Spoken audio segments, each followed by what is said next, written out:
Normal again. Yeah, Yeah, a little better. a little bit. Hey, better than the room for the last 48 hours, eh? Yeah. Oh, God. Did you all have to do that as well? Yeah. Couldn't wait to get out. Everyone did it. Yeah. Yeah, I guess. Alex, what's fight week like as the champ, man? You get a little more respect, get a little nicer room here at the hotel. You do. Yeah, you get the villas and that, so that's pretty cool. You know, it is all good. Yeah, it was especially being in lockdown for the 48 hours. It was good to have a nice room. That's Yeah. for sure. That's a new thing. Obviously, none of us have ever gone through quarantine when we got to a fight week before. Give us an idea. How does that change everything in terms of your fight week routine? Man, it's just like for me, I adapt to whatever's in front of me, so it doesn't really matter. I just go through the process. It's usually pretty much the same. We're usually stuck in a hotel anyway. Maybe not stuck in your room like we were, but usually, you're stuck in the hotel and you do the media, you do everything. So it's still sort of the same. It was a little bit different, but at the same time, still feels the same. But now that we're mingling more with everyone, it feels a lot better. I like it. Obviously, we've known this fight's coming for a while. People have been talking about it. What do you make of Max's kind of continued insistence that he thought he won the fight? He keeps saying, "I thought I did enough. The judges will break your heart," that sort of thing. What do you think when you hear that? Man, I don't know where he's going with it. I think he's showing a side of himself that I haven't seen before, and I don't think it suits him very well. Man, it's just whole narrative of leg kicks not working. He thought he won the fight. Biased commentary for me, and I'm like, like if anything, it was like completely opposite. That's what everyone was saying. So I just don't know where he's going with all that. I think he's just, man. I've been saying like he sounds a bit salty. He sounds a bit, he's got a sour taste in his mouth. I don't know what it is. I guess losing's hard, but I mean, I just didn't think he would take it that way. And I think he's just starting to take it a little bit too far, and I don't know where he's going with it. But at the same time, well, as he says, it is what it is. If he's going to act like that, whatever, he's going to be even more sour this weekend. The other thing he said I found was interesting. He said that he thinks you're still acting like a challenger instead of a champion with the things you're saying with your attitude. But it's funny because when you and I talked the other day, you said, "Hey, it's always the same to me. I'm trying to prove things." So I wonder, like, is that an insult to you, or is that almost a compliment? Man, like, I'm the champ. Yeah, he can say whatever he wants. I'm the champ. I got the belt. I beat him. So he can say, "Oh, I still feel like whatever." It doesn't matter. That's just who I am. That's the type of guy. That's what I said. I go, I'm a champion chasing the contenders. I'm looking at all of them, every single one of them. I'm gonna take out Max this weekend. That's what I plan on doing. And this ain't cockiness, but I just believe in my abilities. And to be the best, you gotta beat the best, and that's the number one contenders. So I've got my eye on all these contenders. I've said it from day one. I'm chasing these contenders, so he can look at it the way he wants. But that's just who I am. I ain't sitting at the top and be like, yeah, cool, I'll chill on the top. That ain't good enough for me. I've got my eye on all of them. I'm coming for them all. If you want to be the GOAT in the division, you need to take out your number one contenders. And that's what I plan on doing. So, I guess I still feel like a challenger in a way. That's just how I look at it. That's how I keep myself motivated. You know what I mean? I'm going to look for things to keep me motivated. And that's why this weekend I'm motivated and I'm going to put him away. And if he's going to keep acting the way he is, he's just going to make it feel even better once my hand gets raised. I like the scratch on the nose there. Is that like the old Rich Franklin black eye or something? Oh, right, yeah. I mean, like it's a training camp? Or just the last sparring. Just got a couple of little scratches, but probably looks worse than it is. It looked worse when I had the big fat Band-Aid that was on. It looked like my nose was that fat because it was like a chunky Band-Aid, but I thought I'll take it off. It probably looks better with just the little scratches. Because people started going like, "Oh, what's with your nose?" And like everyone started stressing and this and that, but it's all good. Nice. The last thing for me, I mean, obviously this is a big fight. This will solidify your position. You don't want to look past it, but what is your plan as a champion? I mean, how do you see? Are you already looking at names like you said to chase people down? Do you have a plan? Where do you go from here? Man, look, keep winning. I always say I'm not fighting for legacy and whatnot, but I want to fight. I want to stay active. I want to be the GOAT of this division. And there's still, again, I'm a realist. There's still a way to go. You need to defend your belt. You need to defend against number one contenders, and that's why we have a ranking system. And that's exactly what I plan on doing. So I'm not looking past Max. I've got a job to do this weekend, but I know once I take him out, there's going to be someone else. And the division, featherweight division, stacked at the moment. It really is, and we've got all the top guys that are going to be fighting each other. So there's going to be a clear number one soon, and I'm going to have my eye on him. You know, it's a good time to be on the top of the featherweight division. So we've got a bunch of killers that want to take that from me. I ain't gonna let it happen. Alex, you're saying that beating him, if he's going to carry on acting like this, is going to feel a bit sweeter. Yep. Are you finding his comments more annoying because Max is known as a nice guy, and so it's a bit surprising? Yeah, it is more. You know what I mean? Again, like everyone knows my take on him. I don't hate the guy. You know what I mean? Even though I'm saying this sort of stuff, but I just, again, straight after the title, I was like, he was a great champion, and I respected him. He was who he was the whole way through his process, and I respect him for that because I believe that's how I am myself. You know, I take pride in me being who I am, getting to the belt and even holding the belt. You know, that's just this is who I am, and this is what I have pride in. That's how I thought he was, and then just seeing him, just act the way he is. It's just again, it just seems real salty and like a bit of a sore loser. But maybe I'm taking it the wrong way. I don't know. Or maybe I'm just looking at things to use as fuel. Because again, that's what I am. I'll find motivation wherever I can. But he's definitely saying things that just don't really make sense. And I don't know where he's going with it. Maybe he's spent too much time. Obviously, we've all had this isolation. Maybe he's gone a little crazy. I don't know. But again, I still respect the dude, but chill out, man. I'm sure you've been asked about this already, but the Zoom comments, he's only had a training camp through Zoom, stuff like that. Everything like that. That's what I mean. Like, I don't know where he's going with all this. You know, is he already making excuses for when... Look, I don't know. Again, I don't want to put words in his mouth. Maybe he has to do it to again... I got exemption to train, right? I had to go through a whole process. Again, I don't want to accuse him of nothing. Maybe because he didn't do that, he's not allowed to. Obviously, you're not allowed to do the contact training. He might get himself in trouble. So I won't say too much on that. But he's been training. That's all. Everyone in here knows he's had contact training. And again, I don't know the reasons why he's saying that, but yeah, I'm prepared to fight a fully prepared Max. That's all I'm ready for. As a top tier athlete, if he wants to win his championship back, if that was the case, do you think he's doing himself a disservice? Like, why would you come into a title fight having only had that preparation, or do you buy his argument that a fighter has to fight at any moment?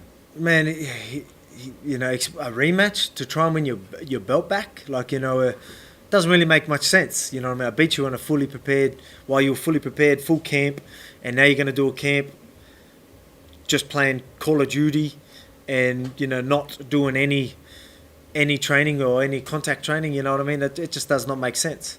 What is he all of a sudden just fighting for the money now? I don't believe that. I still think he wants to beat me. He wants to get that belt back, and to do so, he needs training partners. And I still don't think it's going to be enough. You know what I mean? Again, I still respect the man. He's done some great things in our division, in this sport. But, the blessed era has ended in the featherweight division. I'm going to prove that this weekend. And, I don't want him making excuses of him not having a camp and then people making excuses for him using that rubbish. You know what I mean? Because at the end of the day, people already make excuses for me for the whitewash that I did last fight. Now they're going to use this lame excuse that no one believes. Is that a concern for you, that he's already feathering the nest for people to... No one believes it, so... Nah, not really. You know what I mean? Again, if people do it, whatever. You already said that you were looking forward to dominate the division and keeping active. Mm-hmm.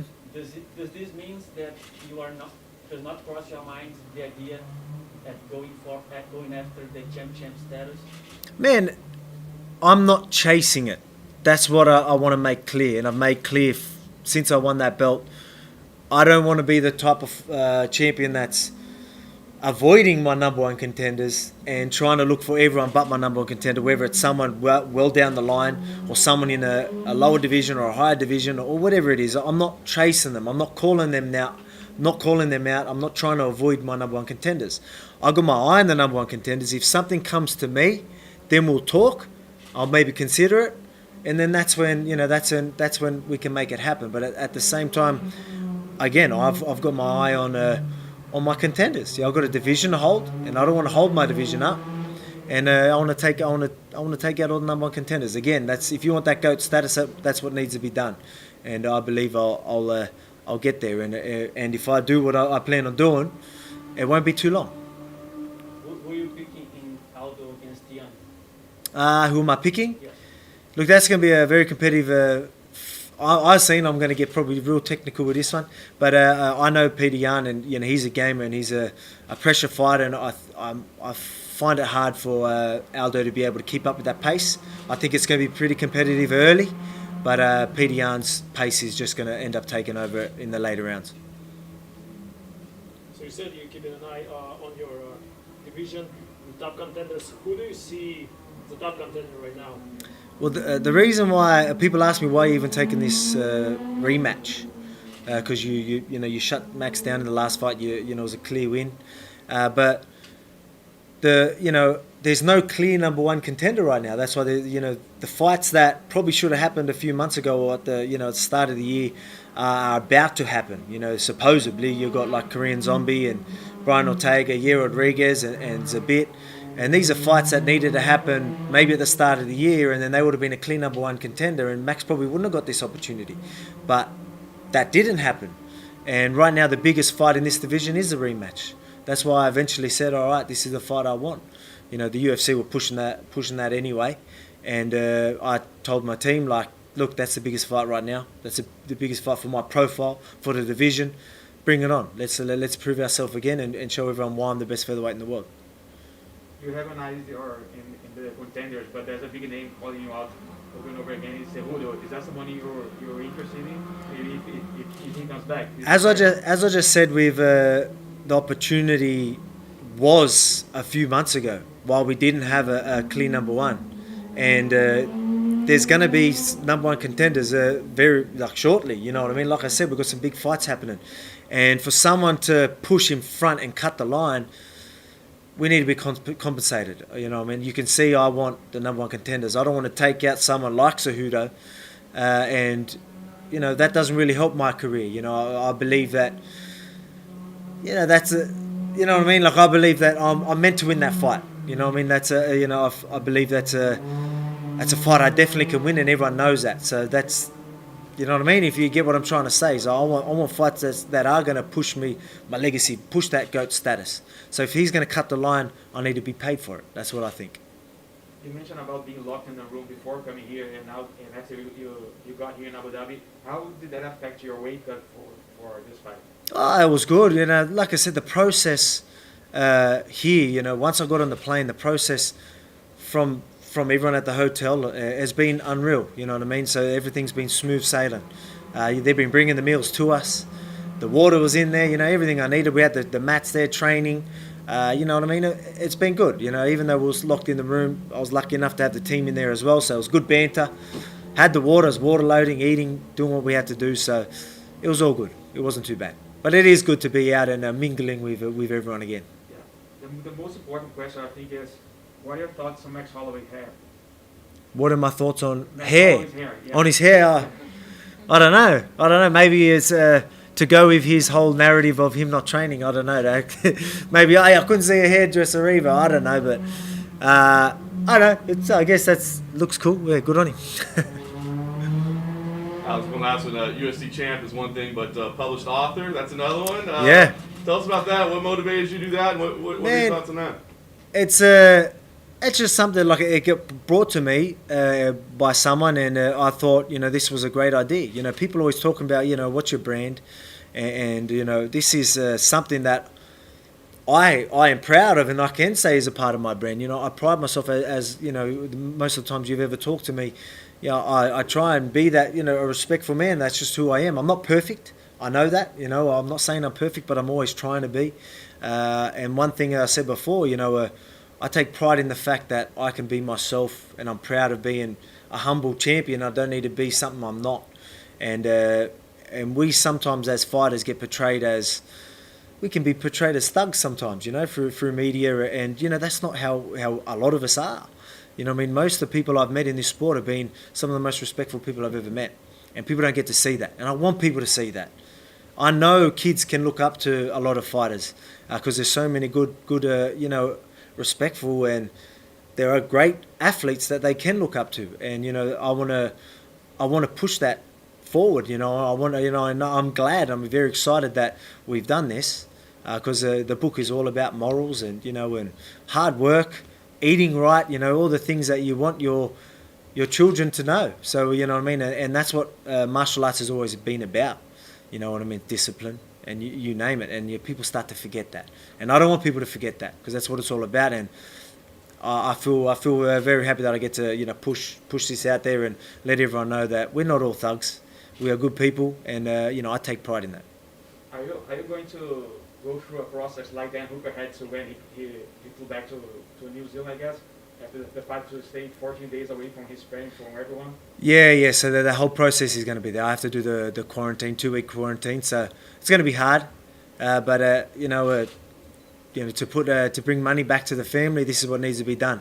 So this is my job, and again, this is a huge opportunity for me that I couldn't really miss. And I didn't. At least my camp, I got to do at home the whole time. So I got to spend more time with them during camp. But there's probably going to be 3 weeks of me being here, and then 2 weeks in quarantine. But again, that's just a part of what needs to be done. You know what I mean? Again, this is I do this for my family. So there's a bit of sacrifice that goes in with it, but this is how I make that money. Australia and New Zealand seems to be doing really well with the pandemic. What's the likelihood of the UFC doing an event there? Do you think it's possible, even if it's only with local fighters? An event there soon, Yeah. because things are going very good. I think that's definitely a good option. I think that's something that they should do because you can have a crowd there. You know what I mean? Like things are going really good over there. Obviously, there's still going to be protocols, and I'm sure there's a lot of hurdles that need to happen as well. But I'll be all for that. I think that's unreal, and I'd be there. Last one for me. There was a football player from Australia that recently quit soccer to fight MMA. Isaac Richards. Do you know him? A soccer player's going to do MMA. Yeah, goalkeeper. Oh, okay. United. Do you know him? I didn't know Isaac that. Richards, yeah. That's cool, though. That's cool. Maybe he can